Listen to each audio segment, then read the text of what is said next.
to call it the Holy Sanctuary. Why? It's in an effort of them to kind of deny that this was the temple. But anyway, it was in around 586 BC that the Babylonians, Nebuchadnezzar, he came here and he destroyed the first temple, and he took the Jewish people captives to Babylon. They kept being there about 50 years when the Babylonians were defeated by the Persians, who made it possible. Cyrus made it possible for them to come back, and Zerubbabel and then Ezra and Nehemiah came back again. Zerubbabel began building the second temple on the place where the first temple was. It took him 21 years to finish, so by 515 BC the second temple was ready to use. It was into this second temple that the Lord was presented before Simeon, and now we call it the second temple, or still the Temple Mount. It is here that we are standing, over here exactly, that Herod the Great, the Jews did not like him. Why? Because he was pro-pagan, pro-Roman. And to ingratiate himself, he expanded the area of the Temple Mount. Look where? To the south. There he built what is known as the Royal Stoa, or the Royal Colonnade. He expanded it behind me to the west, where the Western Wall now is part of it, and he expanded it to the far side, to the north, and he built the Antonia Fortress. The only side he could not expand was east, because of the presence of the Kidron Valley. 35 acres. 36, yeah, 35, okay. So, you're right, as usual, Pastor. You know, we're standing now in what is known the court of the Gentiles. Gentiles, no matter who they were, they could come in here, do business. Even ever since building the first temple, the people of Jerusalem became business people. Where there is money, where there is people, there is money. Here, Christ turned the tables of the money changers. Okay? And he accused them of changing the house of the Lord to a Wall Street. Yep. Up there, later on we will go, there is a staircase, there was a fence. On that fence there was a sign. Any uncircumcised person that was trespassing was expected to severe punishment. You might tell me, you know, how did they know? But they know. They look at looks, your face, your features. The face, I mean, you know, if you are my neighbor, I would know who you are. Right. You know, I can tell you where I live, who's a Muslim, who's not. Or Galileans spoke a certain way. No, I'm serious. Yeah, where I live, it's like 8,000 people, little town. I can tell you who's Christian, who is Muslim, yep, and who's Druze. Yep. You know. And who's Jewish. Yep. And therefore, you know, you were not allowed there. That was called the Court of Israel. I'll talk more about that when we get there. Now, Jesus wept over the destruction of the temple. He said, destroyed and I'll build it in 3 days. It was destroyed. When the Byzantines came in here, they did not build any churches on the place where the temple stood. Why is that? To living evidence. The Lord prophesied its destruction here. Look at it. Yep. There's no better proof. Yep. And it was only with the coming of Islam in 636 that something later on was built in there. What happened in 636? In 571 AD, somebody was born in Arabia by the name of Muhammad. His father, I have a problem with that. Yep. It is not because I'm not a Muslim. It is because his father was called Abdullah. And who is Allah? Who is Allah? Allah is God, isn't it? Yep. How can you... there was no Islam at that time. That's right. So why would you call somebody...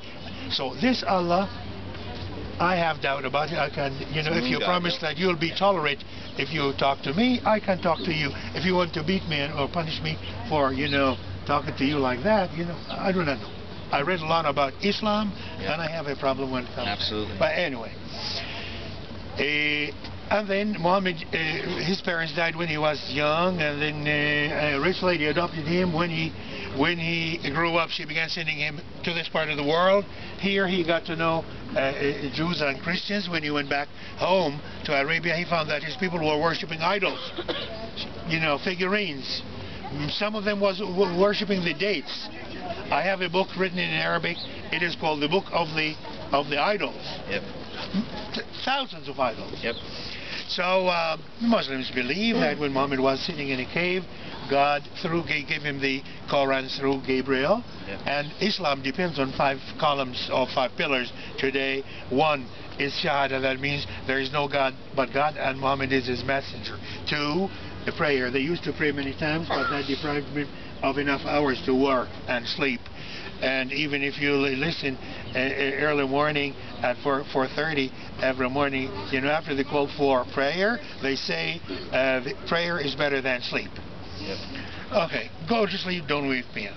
And almsgiving and fasting, they fast the whole month of Ramadan, but actually they need to fast 10 days because we don't know what 10 days of the month these are.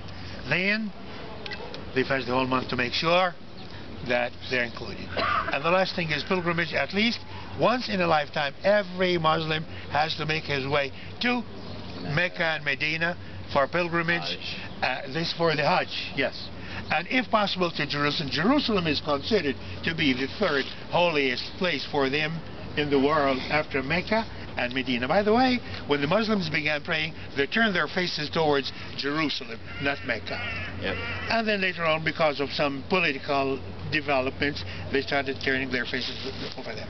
Anyway, 636, Omar came here, one of the caliphs, 2nd caliph, after Muhammad came here, and up there where the temple was, he cleared the dirt, and he says it's on this rock that Muhammad, coming from Mecca to Jerusalem riding Al-Buraq, he came and stood there before ascending to heaven. That's Winged called horse. Isra and Mi'raj. And later on, in 691, the Dome of the Rock was built by Abdul Malik. And then his son later on, Walid, he built the Al-Aqsa Mosque in 715. In 1099, the city was taken by the Crusaders, who started their Templar order here. They had their center. Knights and Templar. Knights Templars. They changed the mosque. The Al-Aqsa means 4. They changed it into a church. They call it the Temple of Solomon, the Templum Salomonis. And the Dome of the Rock they call Templum Domini, the Temple of God. But in 1187, Saladin, he defeated them, and the places came back to the Muslims. They're still in the hands of the Muslims until this very day, and the people in charge of the whole thing is the Muslim Supreme Council. In terms of religious affairs and running the place, in terms of security, is the Israeli security. And look, the whole thing, you know, because for fear of the Muslims that the thing would be taken from them, they filled the whole thing with mosques. Look, this is a mosque.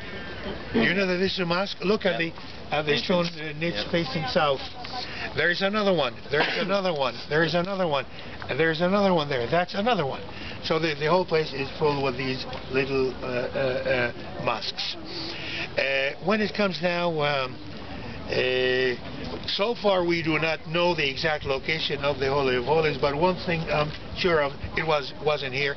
It should have been higher up on the highest place, and I'll talk more about that. About 9 years ago, until the year 2000, we could come in here, and then with the visit of Sharon, we could not visit until now. That's the Intifada. Now, that is the beginning of the Intifada, or the uprising. We can come here to the outer grounds, but not inside to the mosque or the Dome of the Rock. One of the things, and let's thank Walid for that. That was excellent. Oh, thank you. And one of the things that Walid has touched upon, and when you go up to the Dome of the Rock that you'll see, is that, remember, there is now, that rock is a very large rock. The Dome of the Rock is built over it, and in the inscription in Arabic is God has no son. Okay, so it is kind of a blasphemy on top of that rock. That rock has blood grooves in it. As a matter of fact, there is a chart and a book, I think I gave one to Walid, where in BAR I had it. I think I gave that to you. I'm not sure, but it has the I forgot the name, but it had it's called the Holy Rock. It had the dimensions. There's a spot in that rock. No, it is the Holy Temple of Jerusalem. Holy Temple of Jerusalem. It has the dimensions of the Ark of the Covenant. The Ark of the Covenant. There's an indent in that rock, or a cutout in that rock, where the exact dimensions of the Ark of the Covenant. There's a blood groove. It'll go down, and that would go into the Kidron Valley. As a matter of fact, that's where the lamb sacrifice would be.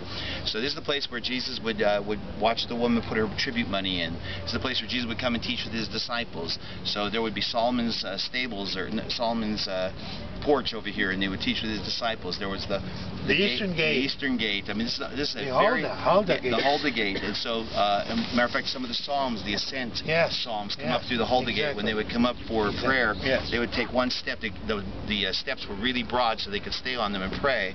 And every time they took a step, can you imagine going into church? Maybe if you went to the cathedral or whatever church you go to, every step you take up. And well, let me give you a little pet peeve of mine. One of the problems that America has is they have no understanding of the slowness of getting into church to be able to worship God. Everybody goes in today's churches. They look like warehouses.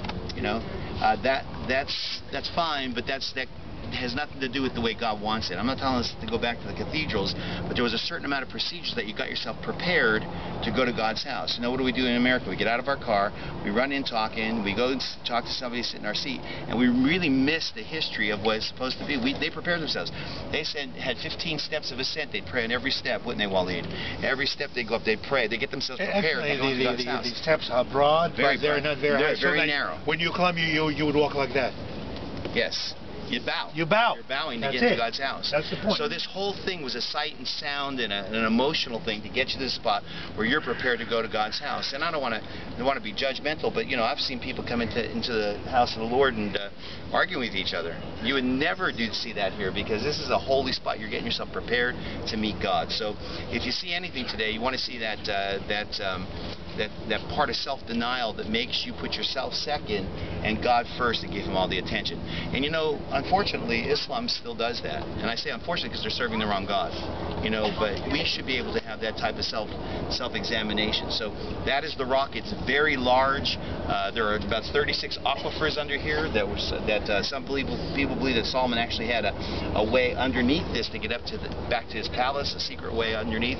So it's a lot of mystery that's here, but there's a lot of excitement also, because we know that God had asked Abraham to sacrifice Isaac. Let me say one other thing. This is part of the mountains of Moriah. It's a shadow and type. We told you about Jesus. He will also be crucified on one of these mountains in this chain. So Isaac is a shadow and type of Christ. He only had one wife in the age of polygamy. Jesus has the church. He's married to the church. Isaac carried his own wood up that mountain. Jesus carries his own wood. Abraham has two men that are there tending the donkeys. Jesus has two men that are next to him. They're both born out of miraculous events. Now, we know that Isaac's mother was very, very old. We know that Mary was a virgin. So they were both the only sons of their fathers that were recognized under the covenant. And so we know that is a very powerful shadow and type. And there's lots more truths to it.